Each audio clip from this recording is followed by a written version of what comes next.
Hello and welcome to my vlog, YourVision.blog. My name is Georg Lanzinger. I'm your host of YourVision.blog, and today I have a fantastic guest, Alex Velinov. Alex Velinov. He's CTO at Tech Digital. He's a long life learner, he's a dreamer, and he's very strong in the AI. He will tell us a lot about AI, how to use it, how not to use it.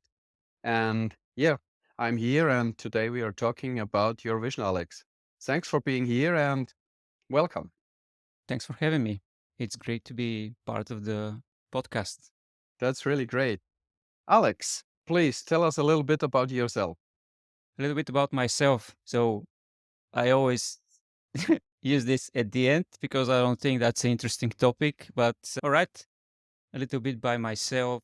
Originally, I'm Bulgarian. I spent my first 40 years in Bulgaria, then moved to the UK, worked in few digital marketing agency, and joined Tag Digital 8 years ago. I was employee number one, so we built the whole agency together with the founders. And it was a big adventure, let's say. And what I'm trying to do all my life is to be one step up front of technology, of the technology of what's happening in the world. So, we know that AI is going to be the biggest thing in the world, and it is already. So the Pandora box is already open. We can't close it anymore. And that's why I started investigating and spending more time with AI in last year and a half, let's say. And yeah, exciting times.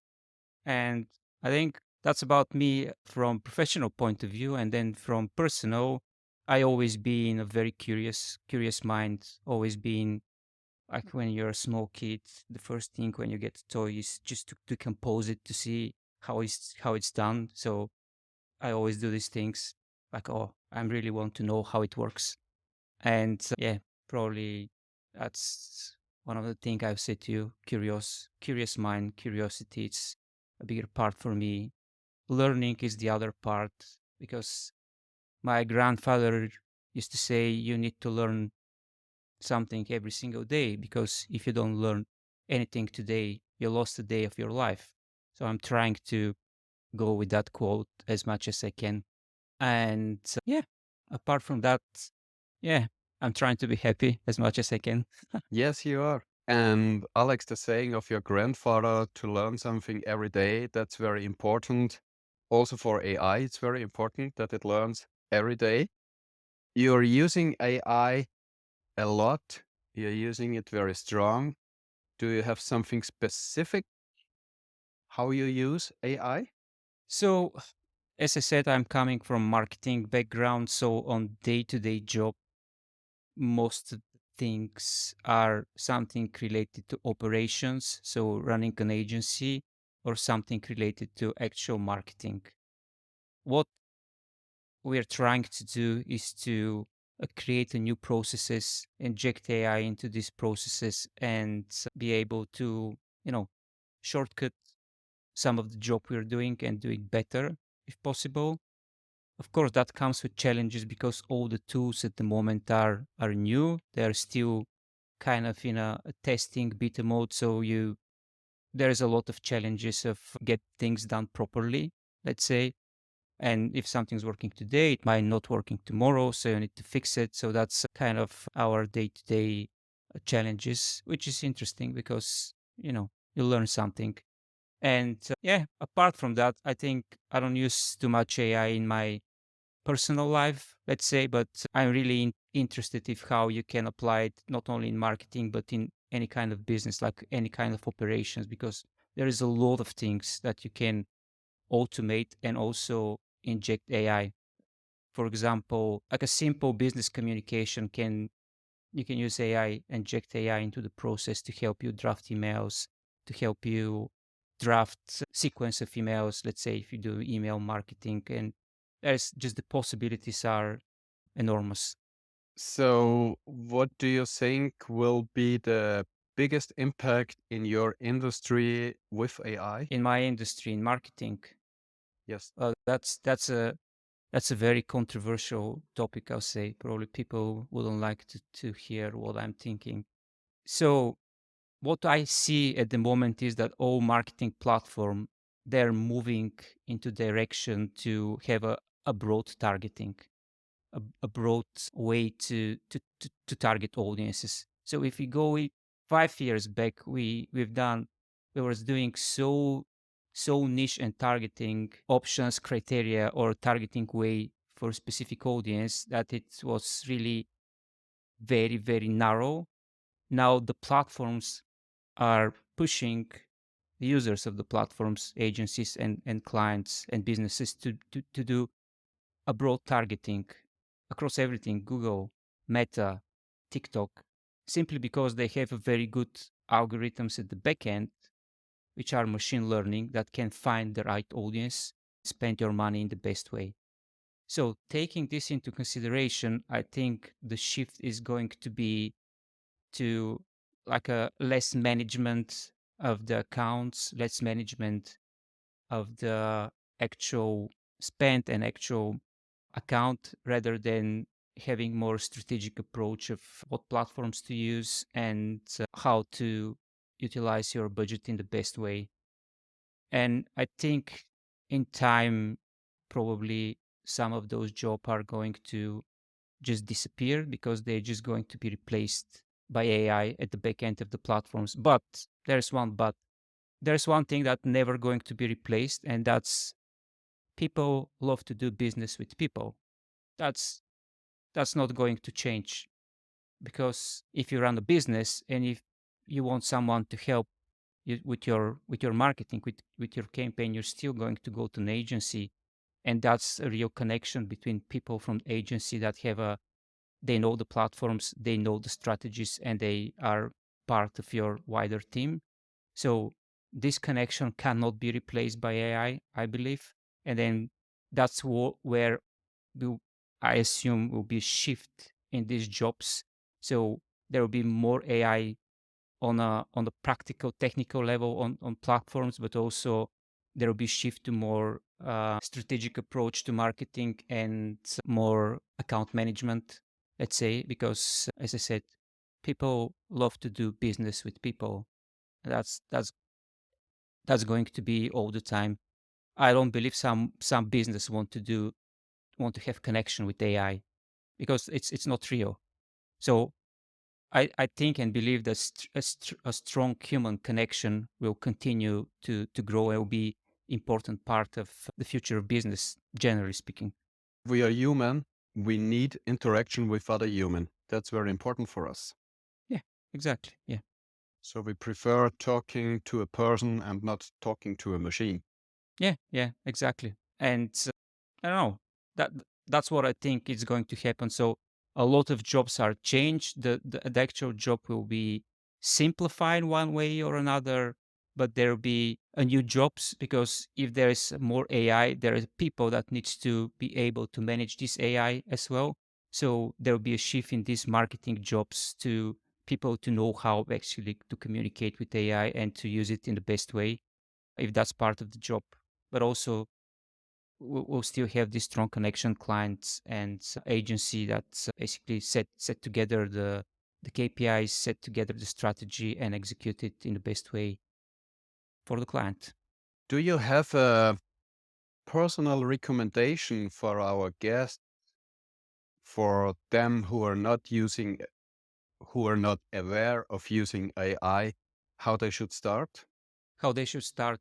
If they're not aware, they need to start aware. I mean, it's not mandatory, obviously, but I think if you want to be competitive in a job market, you need to start having some understanding of different tools. Where they can start. My recommendation, always recommendation, is to start with foundational models, which is something like large language models like ChatGPT or Gemini or Bing Chat. So these are models and AI tools that are created to do a variety of tasks. They're not created to do a specific task. Let's say, for example, you may have an AI tool that is just for writing blog posts. So it's very niche and narrow, but also you can do that with ChatGPT or Gemini. And if you want to start learning something, it's start there with these models, because that will give you like a very good ground that you can transfer to something else. And then obviously you need to start learn how to communicate with these tools, because it's different from what we know. So if people know, that's we communicate with AI with prompts, and prompt engineering is a new discipline that emerged probably in last 2 years, even before that. But before that was more kind of real engineering and coding. Now it's just a language, but a language with a specific syntax, so you know how to get the best from the AI. Because what's happening is I'm seeing a lot of people, oh, it doesn't work, but it doesn't work because you don't know how to prompt it. If you know how to prompt it, you get more. And if the people start, should they just start typing, or should they do something in advance to learn something in advance, or what do you recommend? Should they just try? Yeah, try, try. Try, and you're going to figure it out. Once you're trying and see what you get as a result, you will say, okay, that's not working. Then you can start watching some videos with recommendation, or you can do even courses. But the main thing here is, and that's fundamental problem. That's not problem between people and AI, humans and AI. It's even a problem between humans and humans, because I know I saw that a thousand of times, that we are not very good in defining our problems. If you want something, if I want something for you, I want you to do something for me. I need to define it properly so you can understand. So that's a communication problem. We have all of that in our human to human communication every single day. If we talk now and then I ask you, okay, repeat the last thing, probably you get, depends of how good I'm in explaining, you get between 10 and 90% of what I'm trying to say, if that makes sense. And it's the same thing with an AI. We need to learn how to define our problem properly so we can communicate in the right way with AI and get the best thing from the AI. So that's very good to know for the people, that they just should start and try it. And if they use, for example, Bing Chat or Gemini, it does not bite. They just can try it. That's really Yeah. good. It it also depends what you're interested. For example, let's say you're interested in, design or images, pictures. Then you can start with something else. You can start with the tools that are tools, text to image tools like a Midjourney or stable diffusion or something like that. And you can start prompting and create pictures, create images, create some visuals that you can use in your. It's part of your hobby or it's part of your job. Obviously, things that needs to be considered is copyrights and things like that. But that's not still regulated, but it's going to be. And there's some rules that you can check the terms of and conditions of every single platform and see what they own, what you own. But general rule is that the prompter is the owner of the creative of the Mhm. result. And from your view, what do you think will have the next time the biggest impact? Which specialized platforms or which models? There are different models in writing text or creating generative AI who make pictures, or now the new one, Sora, who is making movies. What do you think? We don't have a glass ball, we know, but what do you think will have the biggest impact in the next month? In the next month. If it's so close, I think at the moment there's a very big competition with the platforms that are using text to video or image to video, because we started a year and a half ago with the simple things, text to text, and then we move in parallel, of course, images, so text to image like Midjourney, and there's for a year so much improvement of the whole output. And then now we're seeing in the previous week, OpenAI introduced Sora, which can create a video up to 60 seconds. And then before that, the best top of the market was Runway. And Runway, you can create 6 second scenes from image or from prompt, and then we can see the quality of story it's higher, which will push me Runaway to do something better. So there's competition. If there's competition, that's always good for the end user, because they are getting this as a, they're the winners, because big companies are competed to get more market share, but actually this competition creates better products, and the end user are the one that are taking advantage from these better products. So yeah, I think if we talk about like a very short period, there'll be a lot of interesting movement on a text to video and a video part of the generative AI. And I'm sure Google is going to come with something as well, because they're been with AI from 20 years, 15, 20 years. So they're not going to they're not going to give up so easily. So I'm sure they'll come with something interesting as well. I don't know when exactly. I have no assumption on that topic, but they will for sure. And we will see. And Yeah. most of the people are already using AI, for example, with the Face ID or with the fingerprint, or if they're using Alexa. So the people are already using AI, but they are not aware of it. Oh yeah. Yeah. And Yeah, we have this AI implemented in a lot of devices that we actually don't know it's part of our day-to-day life, simply because it's haven't been marketed like that. Even the whole concept of AI in the way it's presented, it's still, most of the time, this is just machine learning. This is just machine learning at the back end. But let's say AI is just the marketing term for machine learning. Machine learning is more like for a technical people, and then AI is more like a wider audience, because that's easier to understand. But even at the moment, most of the things on the market are machine learning based models. yeah, so I'm very happy that we had a long conversation before the interview now. You already gave me a lot of input. That's really great. You're a visionary. And you also like to give information to the people. You like the knowledge transfer. We should share knowledge, because when you share knowledge, knowledge is getting more, and that the people will understand AI better. You also mentioned that AI will change our landscape at the workplace completely. Some jobs will get wiped out, but new one will be created.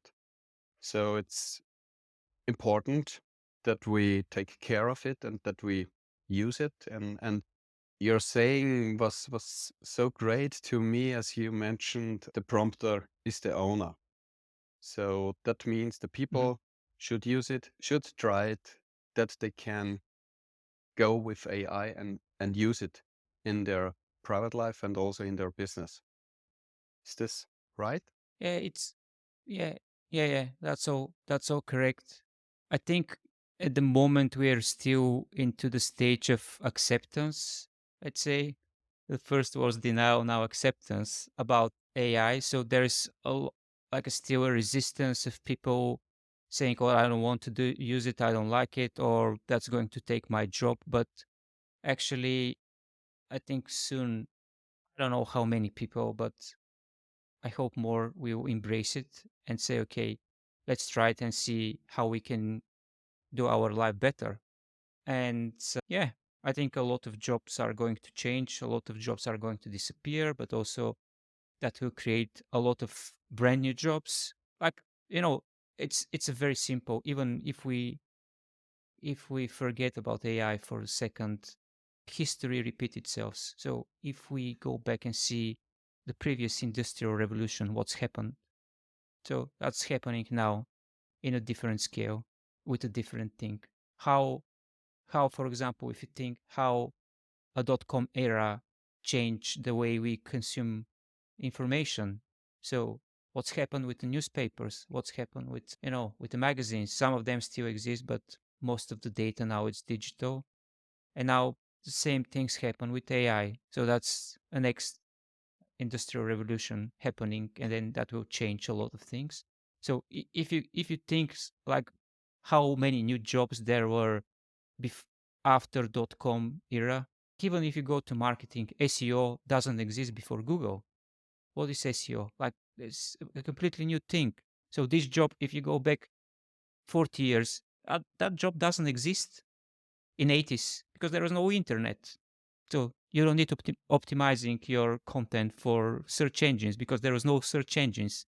Yes. Google is 25-year-old company, you know.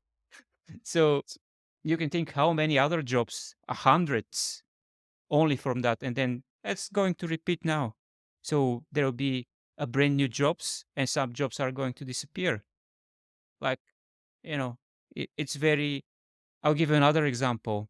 If you think about how banks changed in 50s when ATMs were introduced, so people can withdraw cash from ATM machine, and then the bankers and the people working on bank, they'll be absolutely like afraid of they're losing their jobs. But actually, if you go now into financial sector, you see that now there is more job titles if you compare with 50s. So again, history repeats itself. That's going to happen now as well.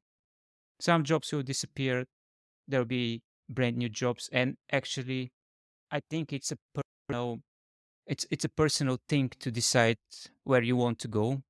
Do you want to be part of the new jobs or you don't want? Because you can say, okay, I don't want to do that. I'm fine. And then gradually going to fade away as a professional because there'll be completely new things. Or you can say, okay, let's try to learn this new thing. Let's change my job title. Also see from purely like a career point of view, if you go 50, 70 years ago, there were people that can start a job and retired on that job. Now it's a common thing to change your even your profession at least 3 times in your lifetime. I personally changed my profession more than 3 times till now. Yep. And I think for the next generation there will be even acceleration. So they need to do that more and more because the things are just changing quicker and quicker compared with 100 years ago. Oh, yes. So we need to be adaptive. That's why we I have a saying that that's why the humans are not the smartest, the humans are not the strongest, but humans are at the top of the food chain because we are the most adaptable biological kind on the planet, I believe. Okay. That's why that's why we are adaptive. So you changed your Yeah. profession 3 times. That's really impressive. You have a lot of knowledge. Really great. So can you give us in a very short way what is your vision by using AI? What is my vision? That's I have very very many visions. Let me think a little bit. My vision, a future with AI. The AI is going to change the whole landscape in future, and we need to adapt to understand and communicate properly with AI and to use it in the best way. But to do that, we also need to put some effort. So my vision is let's start putting effort today so we have a better output tomorrow. And also, what's going to happen with AI, it's really hard to say. There's prediction about AGI happening between 1 year and it's not going to happen in next 30 years. So that will be a crucial part in the future of the society because once we hit that stage when we have sentient AI, because the AI that we have now, it's not sentient, it's just mimicking conversation or mimicking human interaction. Once we have that, that's a completely different game. And the most importantly, I think that we need to be extremely happy that we live in that time because if you look at your grandparents or grandparents, nothing too much changed in their lifetime. And I start first in a sound recording business, just a little bracket. So I still can do editing on reel to reel. So if you think about this technology, reel to reel, probably half of the people don't even know what is that. So I can still do editing on reel to reel. And then I'm talking now about AI. So see how much change for less than 50 years. That's amazing. And we're Wow. witnessing that. And that's the most interesting thing that we are witnessing. We are witnessing that. And every single day there's something new. And that's amazing. Is it bright or not? It doesn't matter, but it's new. That makes your life interesting. Absolutely. Absolutely. So a lot of things will change for us. We have to use it, that we know what it will be. And yeah, that's really great. Thanks a lot for your insights, Alex. I will put the information below how the people can reach you if they have any question or want to work with you together. That's really great. I have to say thank you for having you here. It was really a pleasure for your insights. Thanks a lot, Alex. Thanks very much for having me and have a lovely day. Thanks. You too.